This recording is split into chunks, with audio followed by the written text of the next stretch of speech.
Hello and welcome back to another OMNIHEROES video. In this video we're just going to go through Astrid at 12 stars. So what is the difference between Astrid 12 stars and Astrid at say 8 stars or 9 stars? First thing is you get these perks down here. So every 1% in Astrid's cure rate additionally increases her attack by 1%. And when Astrid is deployed, for every 1% in Astrid's cure rate, additionally increases her attack by 1%. So you want to get those talents up as high as possible.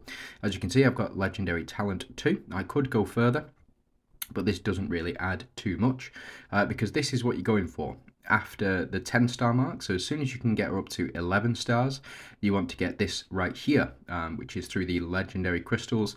Increases cure rate by 30% and control rate by 30%. Unlock requirement heroes 2 legendary talents, which would be those. So we unlock these two at the top, and we get this second or level 2 passive from the talents.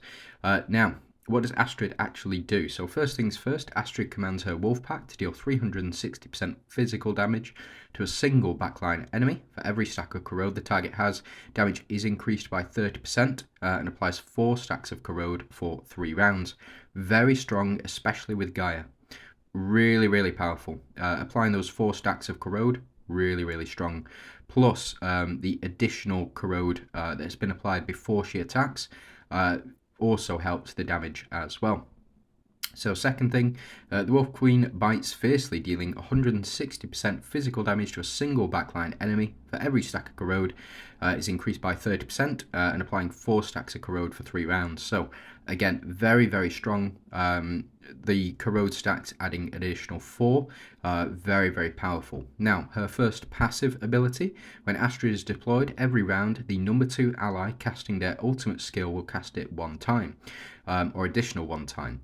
That means that if, say, in round 2, you have a unit like Atrops or Cleo, they will double cast their ultimate ability if you set it up in the right way, or any other unit that goes second will also cast it in twice. This also will apply to when you can cast an ultimate in, say, round 3, when you're supposed to be casting the active skills. If a unit, for example, has been stunned in the first round, they will then cast their active skill again. And if that happens twice, or at least if you've had 2 units stunned, this can apply, because it's not limited just to the ultimate round. It is the number 2 ally casting their ultimate skill will cast it again. So you can get double activation of this if the unit has cast an ultimate skill twice. Works very well alongside the new Pandora. Just throwing that out there. Now, when Astrid is deployed, for every 5 applications of corrode, stun will be applied to an additional random target for 1 round. This is actually quite useful. It's not as useful in, say, the higher levels of Rift Odyssey or the endgame PvE content, but it does apply to, say, for example, PvP, when you're applying a lot of corrode very quickly, especially in that first round. Very strong. Now, she's also part of the Moonlight or the what's it called, Ecliptus. I think it's Ecliptus, something like that. Increased defense and max HP by 50%, and as well in Oath Force you get an additional 7% attack, 7% HP, and 7% defense.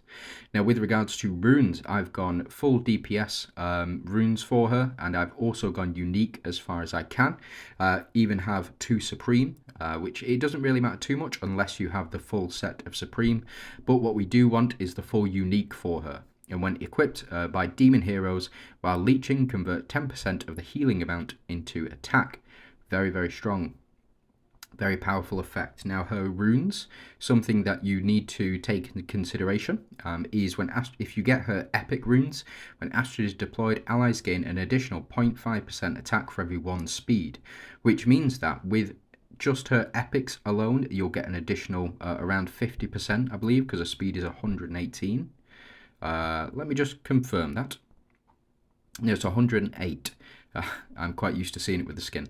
But it's 108, so you'll get around 52% increase in attack for all allies, and that's along the baseline if you have her epics. Now I've gone for full red because when Astrid is deployed, allies gain an additional 1.5% attack for every 1 speed, which means that they're getting an additional 108 plus half again, 54, 12, 64, 164% attack because of Astrid, and that's without skim. So getting these runes is imperative if you want to do a lot of damage to enemy boss units as well. That's what I've done anyway. So I did get the full red set. Really important for you to get that full red set to become competitive. Also works very well in PvP content as well. Now, again, with these runes, I've gone Supreme, I've gone Unique, but when equipped, Demon Heroes, and while leeching, converts 10% of the healing amount into attack. Also, if you have it at full Supreme, increases crit damage in battle by 30% and gets 20% converts healing into attack, not exceeding 100% of attack. Very, very strong, very powerful. And again, if you can get Supreme, get Supreme. If not, Unique will do. And if not, just get the Epics. They are really, really good. Now, Astrid is a Mystifier. Very, very powerful Mystifier at that. Especially when in combination with the other synergies that she does have. So the Royal Synergy, a Deviant Synergy, and the Monarch Synergy. Now, Monarch, for me, is the most powerful synergy within the game currently. A lot of excellent units on there, and a lot that you can run alongside Astrid specifically. So let's jump into some gameplay for her and see how she runs.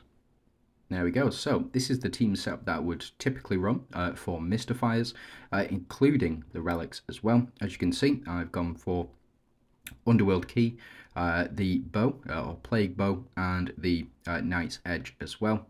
You can, instead of running the Knight's Edge, you can run, not Knight's Edge, instead of running Underworld Key, you can run Knight's Edge.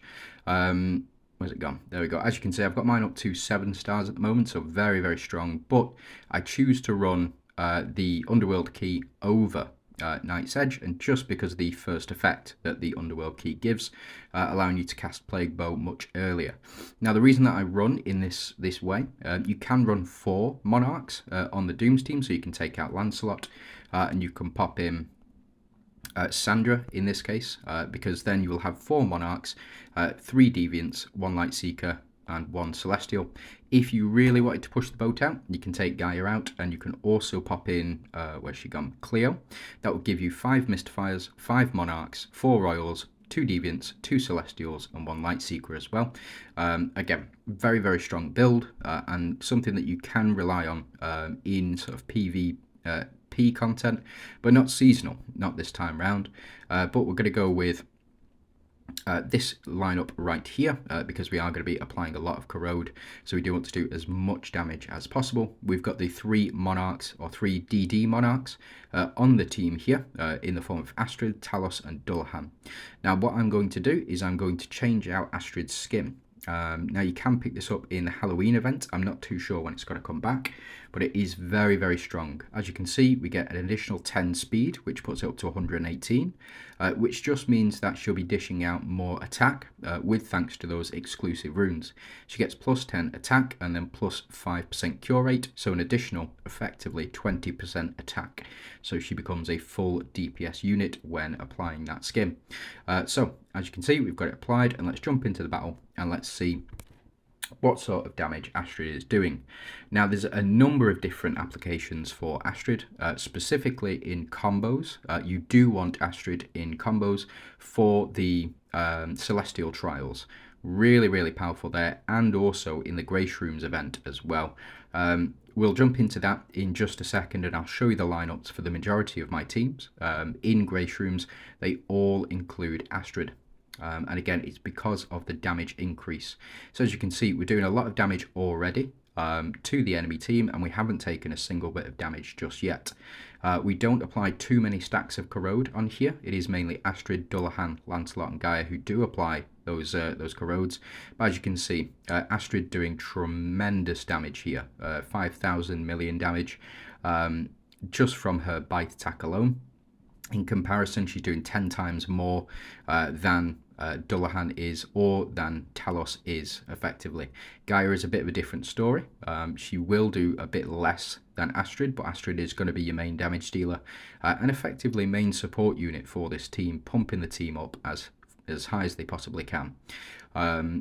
Not too much damage taken, even from Ellie, who can be very, very powerful in these types of events.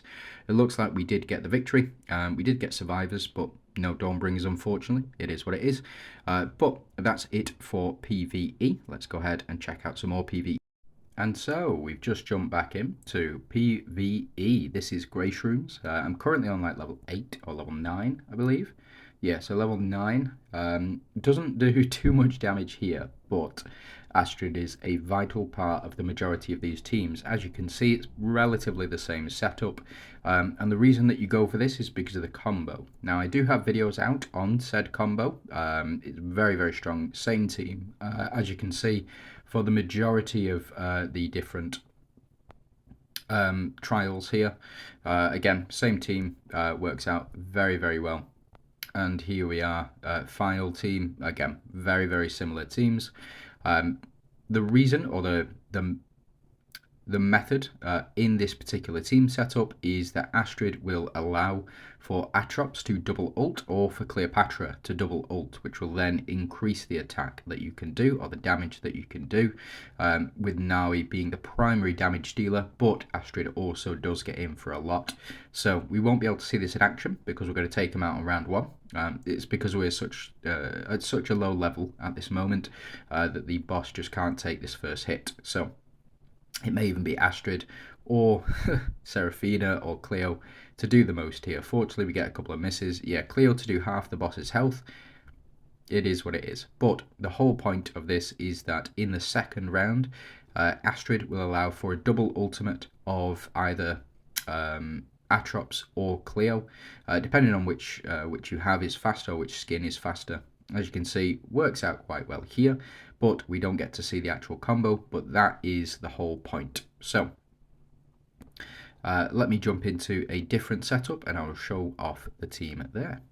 So this is where I would use Astrid if I could, but I cannot. Physically cannot challenge these.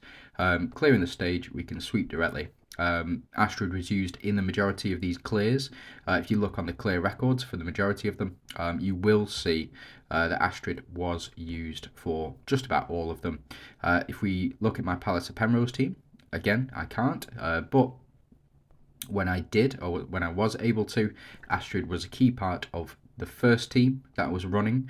Very, very strong. And if we jump into Arena, we jump into Yggdrasil, Astrid is a key part of this PvP stuff as well. So let's have a look at defensive lineup.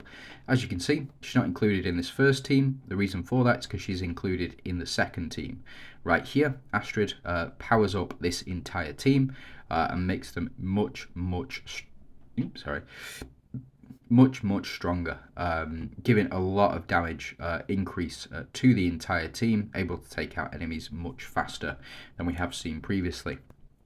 Now, she's not included in my World Arena team, but she is included in some PvP teams, I believe. Let me just check on that. Ooh, I've jumped down from 8 to 16. Who was that? UK VIP took 70 points off me. What a shame. We'll have to get that back up later. Now, here, as you can see, I've not included Astrid in the first couple of teams that I've done. Not this one either. Is it team number 5? Yeah, it is team number 5. So I've included Astrid in team 5 for World Arena, primarily to pair with Lancelot and Gaia. So whenever Astrid applies those 4 stacks of corrode that we talked about earlier in the video, Gaia will also pump up the team as well. Very good combo, and Lancelot will increase the damage done by those corrode stacks. She pairs very well at the moment. I'm running Glorian's Mystifiers, and it's because of the light energy, or the positive moon glow that you can build up with Audrey and Lillian Leah. And I've chosen to pair those two with Astrid because of the Monarch synergy. Again, very, very powerful synergy. But that's it really for Astrid. Those are her applications. Again, just pumping up the team as much as possible. In fact, before we finish, let me just show off the combo So bear with me. Now this is the combo that I was talking about. So Seraphina, Atrops and Astrid. The way that this combo is set up, or the way that it works, is that Seraphina will go first, as she has the highest speed in the combo, and then Atrops will double ult with thanks to Astrid. Now, as you can see, I've got skins on these units, so let me go ahead and show you the combo without skins active. So I'll take these skins off, go back and equip the regular skins just to show that it works.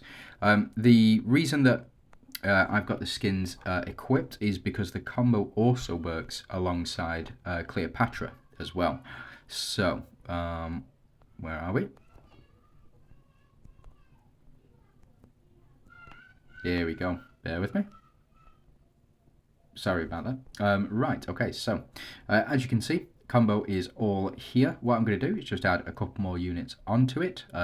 Primarily the biggest damage dealers, probably Catherine. So if we take Catherine's skin off as well, what I'll do a with skin and without skin, and just show you the different combo setups. And then we also want another damage dealer or a buffer as well, so somebody who increases the attack of all of our units. That would be Gaia. So as you can see, Mystifiers 3, Strikers 3, that's what we want. So we jump in and let's show this combo off. Again, the way that it will work, Seraphina will go first, so this is on round 2. All of the units will do their primary attacks, and then on round 2, we will see a lot of damage being done. A lot of people use Dahlia in this spot, so where Seraphina is, a lot of people will use Dahlia in order to switch with switch with Atrops, and then what will happen is, so as you can see, we get the attack increases and the double ult from Atrops here, and then Gaia probably will wipe these guys out. Yeah, doing 12,500 million and even a miss on Ellie here. So Astrid will then do 24,000 million. As you can see, it is a lot of damage. Even Catherine getting in for a lot of heavy damage here. So that's how the combo works. Even without skins, it works very well. So having those 3 core units of Atrops, Seraphina and Astrid, very powerful. And even on a basic attack, Astrid now doing, well, basic, it is, that's a secondary or an active, but doing a lot of damage there. And that's the combo. So yeah, now you know the secret. Thanks very much for watching. Hope you have a fantastic day, and let me know how it goes.